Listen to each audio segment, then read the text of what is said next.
नमस्ते मित्रों। आज हम शैलेश मटियानी की उसने तो नहीं कहा था इस कहानी का कथानक और उद्देश्य संक्षेप में देखने वाले हैं। इस कहानी का कथानक देखने के पहले या इस कथानक के सारांश को प्रारंभ करने के पहले कहानीकार शैलेश मटियानी का संक्षेप में परिचय सबसे पहले हम देखेंगे। शैलेश मटियानी की उसने तो नहीं कहा था यह बहुत ही महत्वपूर्ण कहानी है और ऐसे कहानी के रचयिता कहानीकार शैलेश जी का जन्म 14 अक्टूबर 1931 को हुआ। अल्मोड़ा जनपद यानी उत्तराखंड राज्य में है, वहां पर इनका जन्म हुआ है। आपका मूल नाम रमेश चंद्र सिंह मटियानी था। उसके साथ ही साथ वे जब 12 वर्ष के थे तभी आपके माता पिता का देहांत हुआ। जब वे 5वीं कक्षा में पढ़ रहे थे 1951 में वे दिल्ली आए, बाद में इलाहाबाद गए, मुंबई में भी कई दिनों तक वे रह चुके हैं। 1992 में छोटे पुत्र की मृत्यु के बाद उनका मानसिक संतुलन बिगड़ गया। जीवन के अंतिम वर्षों में वे विक्षिप्तता का शिकार हुए। आपने दो दुखों का एक सुख, नाच जमुरे नाच, हरा हुआ, जंगल में मंगल, महाभोज और अन्य अनेक कहानी संग्रह लिखे हैं। मुख्य धारा का सवाल, कागज की नाव, राष्ट्रभाषा का सवाल तथा अन्य निबंध तथा संस्मरण भी लिखे हैं। आपको 1992 में 1992 में कुमाऊं विश्वविद्यालय ने डिलीट की मानद उपाधि से भी सम्मानित किया है। 1984 में मुठभेड़ उपन्यास के लिए फणीश्वरनाथ रेणु पुरस्कार भी आपको प्रदान किया गया। अन्य कई पुरस्कार भी आपको प्राप्त हुए हैं और 24 अप्रैल 2001 को आप इस दुनिया को छोड़कर चले गए। तो ऐसा शैलेश मटियानी का संक्षिप्त परिचय हम यहाँ पर देख सकते हैं। अब हम उन्होंने लिखी हुई कहानी उसने तो नहीं कहा था कि कथानक को संक्षिप्त में यहाँ पर देखने वाले हैं। इस कहानी में मुख्यतः 3 पात्र आए हुए हैं, जिसमें आप देखेंगे कि एक पात्र है जसवंत सिंह, दूसरा पात्र है कुंवर सिंह और तीसरा पात्र स्त्री पात्र है लक्ष्मा। तो इन 3 पात्रों के इर्द गिर्द ही ये कहानी घूमती हुई नजर आती है। जैसे कि उसने कहा था, चंद्रधर शर्मा गुलेरी जी की कहानी में भी 3 पात्र थे, तो एक दूसरों से मिलती जुलती लेकिन कथानक में और बाकी बातों में थोड़ा सा फर्क रखती हुई ये 2 कहानियां हैं। कहानी के शुरुआत में जसवंत सिंह को कंधे पर गोली लगती है। उसे इस संकट के समय पिथौरागढ़ शहर के दर्जी शेरो मियाँ की घरवाली लक्ष्मा बीवी की याद आ जाती है और दूसरी आकृति उसके सामने आई वह है कुंवर सिंह। यानी जब उसे गोली लग जाती है तो दोनों की याद आ जाती है उसे, शेरो मियाँ की पत्नी लक्ष्मा और कुंवर सिंह, इन दोनों की याद वो वहां पर ऐसे घायल अवस्था में करता है। इसी समय उनके कंधे से खून भी निकल रहा है और ऐसे खून निकलते हुए जगह पर को वह अपने कंधे को सिर्फ दाएं हाथ से दाबे रह रहा है या दाब कर रखता है। इसी समय कुंवर सिंह जो उनके पास है उसी की ओर बढ़ता चला आ जाता है। कुंवर सिंह उसकी ओर बढ़ता चला जाता है। जसवंत सिंह को लग रहा है कि कुंवर सिंह ने उसे बचाने का प्रयास क्यों किया। वैसे तो कुंवर सिंह को उसे बचाना नहीं चाहिए था, लेकिन कुंवर सिंह ने उसे बचाने का प्रयास क्यों किया। वैसे तो उसे गलतफहमी यह भी हो गई थी कि गश्ती टुकड़ी के बिखरने के लिए मूल में कुंवर सिंह की साजिश थी कि वे अकेले पड़ जाएं तो कुंवर सिंह उसे मार डाले। तो देखिए, एक बार एक आधे व्यक्ति के बारे में हमारे मन में जो गलतफहमी होती है, संशय निर्माण हो जाता है, तो मनुष्य उसी प्रकार का विचार करने लगता है। जसवंत सिंह भी इसी प्रकार का विचार कुंवर सिंह के बारे में कर रहा है। कुंवर सिंह को ऐसा लगता है कि मैं मर जाऊं, इसी कारण तो कुंवर सिंह ने ये जो गश्ती की टुकड़ी है उसको बिखरने दिया। इस प्रकार का विचार उसके मन में आया था। कुंवर को देखकर उसे ऐसा लग रहा था कि वह लक्ष्मा का सफेद बुर्का उतार रहा है। अब देखिए, ये फ्लैशबैक स्टोरी है और इसी प्रकार का विचार वहां खून बहते समय वो कर रहा है। उसे अब ऐसा लग रहा है कि कुंवर सिंह लक्ष्मा का सफेद बुर्का क्या कर रहा है, तो उतारने का काम कर रहा है, ऐसा उसे लगने लगता है। जसवंत सिंह को अतीत की अनेक याद आने लगती है। जसवंत सिंह और कुंवर सिंह दोनों भी एक साथ शहर आए थे। अब देखिए, कहानी अतीत की ओर हमें लेकर चली जाती है। जसवंत सिंह को कौन सी याद आ रही है? जसवंत सिंह को ये याद आती है कि वह और कुंवर सिंह दोनों एक साथ ही शहर आए थे। सिलंग टोला के पास चामुंडा देवी के मंदिर से बाहर निकलकर पास की झाड़ी में छिपाया हुआ बुर्का पहनकर लौटी हुई लक्ष्मा बीवी को बहुत दूर से देखा था। अब उसे वो भी बात याद आ रही है। कौन सी बात याद आ रही है? कि सिलंग टोला के पास एक चामुंडा देवी का मंदिर था और उसी मंदिर से बुर्का पहने वाली एक स्त्री बाहर आती हुई उन्होंने देखी थी। उस दिन उन्होंने उस बुर्खे वाली स्त्री को देखकर ये मुसलमानीन है ऐसा समझ लिया था, क्योंकि मुस्लिम महिलाओं में ही तो बुर्का पहना जाता है। और उनके मन में ये प्रश्न उपस्थित होता है कि अगर ये बुर्खे वाली मुसलमान स्त्री है तो वह हिंदू के मंदिर में क्यों गई? ऐसा विचार वो करने लगते हैं और उनके मन में ये विचार भी आ जाता है। और उस स्त्री को वो पूछते भी है कि तू मुस्लिम होने के बाद भी हिंदू के मंदिर में क्यों गई थी? और ये पूछते ही तब वो बताती है कि वो मुसलमानी नहीं है, हिंदू ठकुरानी है। यानी शुरुआत के लक्ष्मा का जब शुरू में उनका परिचय किस प्रकार से हो गया, ये बात बताते हुए वो सारी बातें अब जसवंत सिंह को याद आती है और वो मुसलमानिन होकर हिंदू के मंदिर में कैसे गई थी। इसके कारण उस मुसलमान स्त्री को वो पूछते हैं कि तू मुस्लिम होने के बाद भी हिंदू के मंदिर में क्यों गई? और उस समय उस स्त्री ने उत्तर दिया था कि मैं मुसलमान स्त्री नहीं हूं, तो मैं हिंदू ठकुरानी हूं। उन्हें तो सभी खसम पति को मारने वाली समझते थे।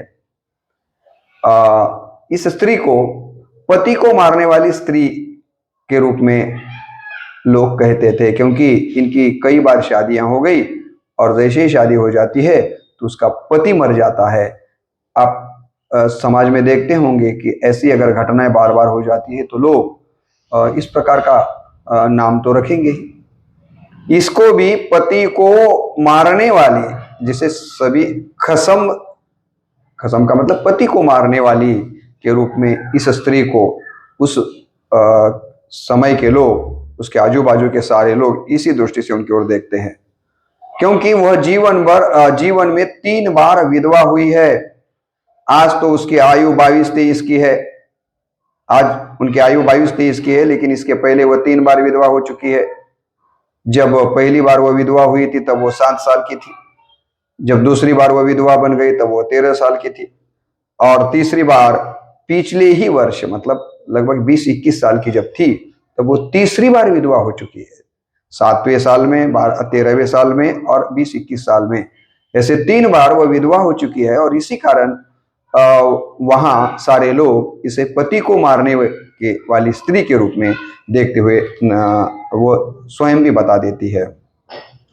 चौथी बार उसने शेरू मियाँ से शादी की है। अब देखिए, 3 बार विधवा होने के बाद भी वो जीने की लालसा छोड़ती नहीं है या रोते बैठती नहीं है। चौथी बार उसने शेरू मियाँ से शादी की है, जो शेरू मियाँ मुस्लिम हैं और वो कपड़े तथा चूड़ियां बेचने का काम गांव-गांव जाकर करता है। तो ऐसे व्यक्ति के साथ वो चौथी बार शादी कर देती है। और ऐसा होने के बाद भी, चौथी बार शादी करने के बाद भी वो कुंवर सिंह से और जसवंत सिंह से प्यार करती है। कुंवर सिंह जब 1 साल के लिए परदेश रहने के लिए चला जाता है कुछ कारणवश, तो लक्ष्मा जसवंत सिंह के प्यार में अटक जाती है। तो देखिए पहले 3 पति मरे हैं, चौथी बार शेरों मियाँ से शादी की है। बाद में वो कुंवर सिंह के साथ प्रेम करती है। कुंवर सिंह 1 साल के लिए किसी कारणवश विदेश चला जाता है, तो जसवंत सिंह से वो प्यार करती है। तो इसी प्रकार का उनका जीवन यहाँ पर कहानीकार बताते हैं। लक्ष्मण उन दोनों को राम लक्ष्मण की जोड़ी समझती है। किन किन को? कुंवर सिंह और जसवंत सिंह को वो राम लक्ष्मण या लक्ष्मण की जोड़ी के रूप में देखती है।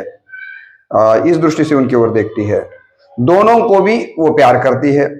वह कहती है कि मैं तो पर्वतों के बीच अटकी नदी के समान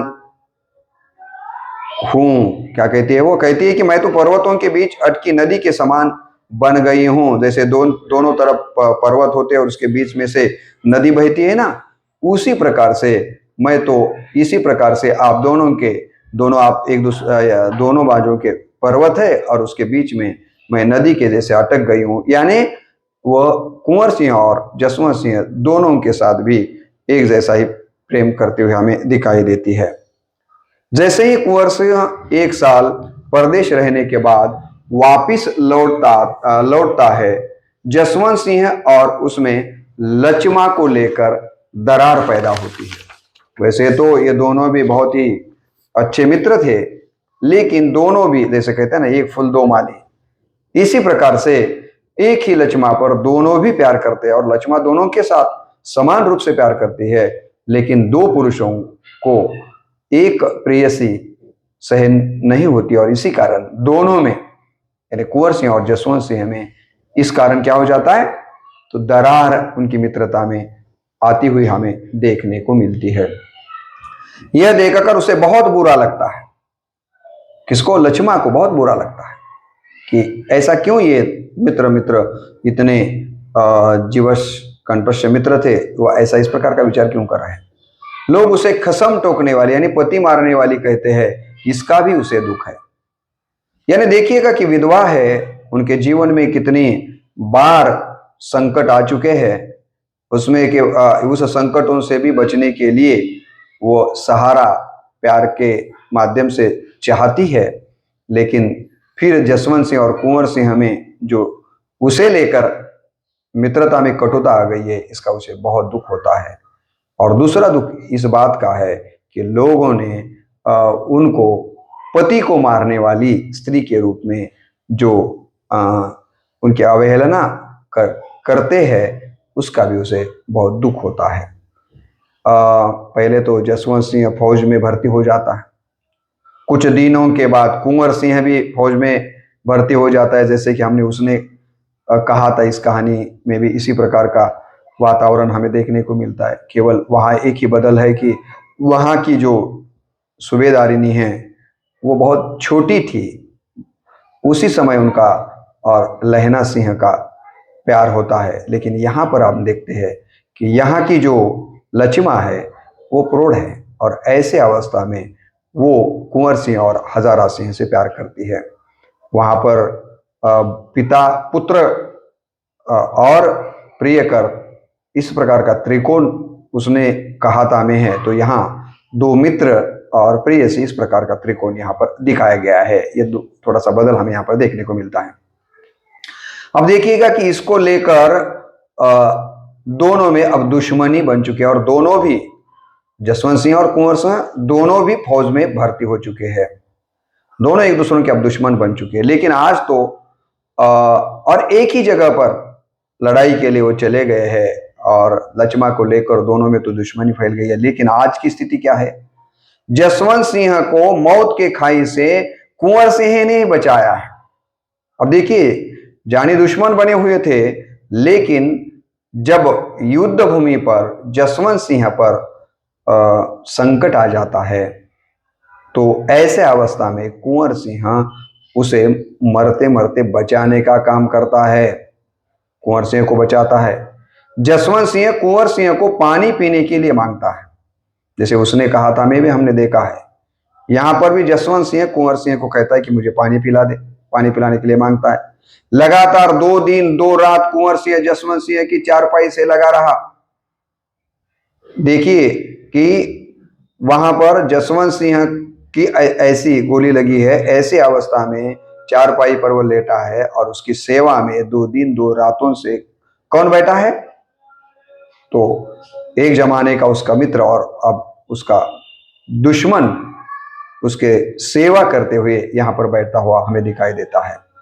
जसवंत सिंह कहता भी है कि कुंवर, तूने जो मेरी हत्या का निर्णय बदला, कहीं लक्ष्मण ने यानी उसने तो नहीं कहा था। अब देखिए कहानी का शीर्षक यहां आ जाता है। जसवंत सिंह कहता है कि तू तो मेरी हत्या करने के बारे में सोचता था ना, फिर मेरी हत्या करने का निर्णय तूने क्यों बदला? क्या उसने कहा था इस कारण तूने मेरी हत्या करना का, यानी लक्ष्मण ने कहा था इसीलिए मेरी हत्या करने का निर्णय बदला? लक्ष्मण ने कहा था क्या कि जसवंत सिंह को मत मारो या उनको कुछ संकट आए तो उसे बचाओ, जैसे कि उसने कहा था इसमें, वो सूबेदारनी ने कहा था ना प्रियकर को कि किसी भी हालत में मेरे पति और मेरे बेटी की रक्षा करना। वैसे जसवंत सिंह कहता है कि कहीं ऐसा तो नहीं कि उसने मुझे बचाने के लिए कहा था। तो कुंवर सिंह जो जवाब देता है वो इस प्रकार है। कुंवर सिंह कहता है, कुंवर तुम्हें ऐसा तो यह सुनकर कुंवर सिंह की आंखों में चमक तैर आई। बोला, जसवंत, तुम्हारी हत्या करने के वचन से मैं मुड़ा, इसका कारण लक्ष्मण ने कुछ कहा होगा, उसने कुछ कहा होगा ऐसा तुझे लगता है, लेकिन उसने स्पष्ट ऐसा मुझे नहीं कहा था। लेकिन मेरी आत्मा ने 2 बातें सोची थी।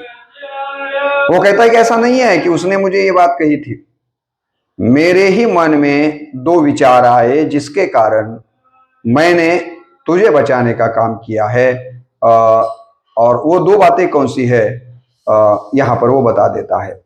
एक यह कि तू और मैं यहां फौज में एक ही जगह पर काम करते हैं। देखिए कर्तव्य को महत्व यहां पर दिया हुआ बताता है कुंवर सिंह। कुंवर सिंह कहता है कि फौज में तू और मैं एक ही जगह पर काम कर रहे हैं, दोनों पर भी दोनों की रक्षा की जिम्मेदारी है, क्योंकि हम हमारे देश के जवान हैं। और जब दुश्मन के सामने हम लड़ने के लिए खड़े हो जाते हैं तो हमारा कर्तव्य यह होता है कि हम भारत माता के सुपुत्र होने के कारण हमें एक दूसरों का रक्षण करना चाहिए। ये एक कारण उसका है। और दूसरा कारण ये भी है कि हमें दोनों को मिलकर हमारी धरती की रक्षा करनी चाहिए। बराबर है। लक्ष्मण ने हम दोनों से प्यार किया है, दोनों में से एक भी मर जाए और उसकी खबर अगर लक्ष्मण को हो तो उसे क्या लगेगा, ये दूसरी बात सोची थी। पहली बात कौन सी है कि हम दोनों भी जवान हैं, हमारा कर्तव्य यह है कि हमारी धरती माँ का हमें रक्षण करना चाहिए। ये पहला कारण था जिस कारण मैंने आपकी हत्या करने का निर्णय बदल दिया। और दूसरा कारण यह था कि हम दोनों भी लक्ष्मण की प्रियकर है और दोनों में से कोई भी एक मर जाए तो लक्ष्मण को दुख होने वाला है और लक्ष्मण को, अपनी प्रेयसी को दुख न हो, इसी कारण मैंने आपको बचाया या आपकी हत्या करने का निर्णय मैंने बदल दिया। इस प्रकार से कुंवर सिंह जसवंत सिंह को उसके प्रश्न का उत्तर बताते हुए हमें दिखाई देता है। यह बातें जसवंत सिंह सुनता है और लक्ष्मण के स्पर्श की अनुभूति होती है और कहानी यहां समाप्त हो जाती है। तो देखिए कि यहां पर इसी प्रकार का उनका उत्तर सुनने के बाद ऐसे अवस्था में, घायल अवस्था में एकदम उसे लक्ष्मण ने उसे स्पर्श किया है ऐसे अनुभूति हो जाती है और ऐसे अवस्था में ही वहां पर कहानी को समाप्त कर दिया गया है। तो यह बहुत ही संक्षेप में कहानी का कथानक हम यहाँ पर देख सकते हैं। मैंने पहले ही आपको कहा कि यह कहानी चंद्रधर शर्मा गुलेरी की, उसने कहा था कहानी की तरह ही है। कहानी ठाकुरानी लक्ष्मण, जसवंत सिंह और कुंवर सिंह के प्रेम के त्रिकोण को यहाँ पर बताती है और स्त्री का धैर्य आधुनिक स्त्री के रूप में लक्ष्मण को हमारे सामने रखा है। पुराने समय की स्त्री अगर होती तो एक पति मरने के बाद कहीं ना कहीं तो मुंह छुपाकर घर में ही पड़ी रहती, लेकिन आज की मॉडर्न स्त्री जीना चाहती है, संकटों का सामना करना चाहती है, परंपराओं को लतेड़कर जिजीविषा को महत्व देती है और इसी कारण तो 3 बार विधवा होने के बाद भी वो चौथी बार शादी करती है। और शादी करते समय आप कहानी अगर पढ़ेंगे तो कहानी में वो कहती भी है कि कोई भी स्त्री किसी पुरुष से जब प्यार करती है, शादी करती है, तब वो उसका जात धर्म नहीं देखती, उसका अंतःकरण हृदय देखती है। और इसी कारण मैंने मुस्लिम पुरुष के साथ शादी कर दी है। तो इसी प्रकार का एक आधुनिक विचार लक्ष्मा के पास हमें दिखाई देता है। वो जात धर्म पंथ के ऊपर आकर अपना बर्ताव करते हुए हमें दिखाई देती है। लक्ष्मा के इस कहानी के माध्यम से शैलेश जी ये भी बताना चाहते हैं कि जवान जो हमारे देश के सैनिक होते हैं, सैनिक अपने प्यार से भी अपने कर्तव्य को ज्यादा महत्व देते हुए दिखाई देते, जैसे कि उसने कहा था, में भी हमने देखा और यहाँ भी हम देखते हैं कि कर्तव्य स्वधर्म, जिसे ज्ञानेश्वर ने पसायदान में कहा है कि मेरा कर्तव्य क्या है, मेरी धरती की रक्षा करना।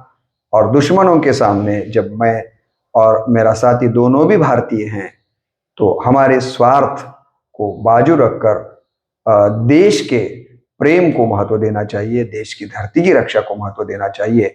और यही बात कुंवर सिंह के माध्यम से कहानीकार हमारे सामने रखते हुए दिखाई देते हैं। तो बहुत ही सुंदर कहानी है, देश प्रेम को हमारे सामने रखने वाली।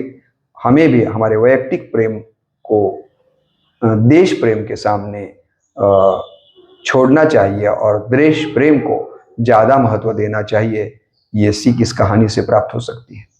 दूसरी सीख ये प्राप्त होती है कि संकट आए तो भी संकटों से रोते मत बैठो।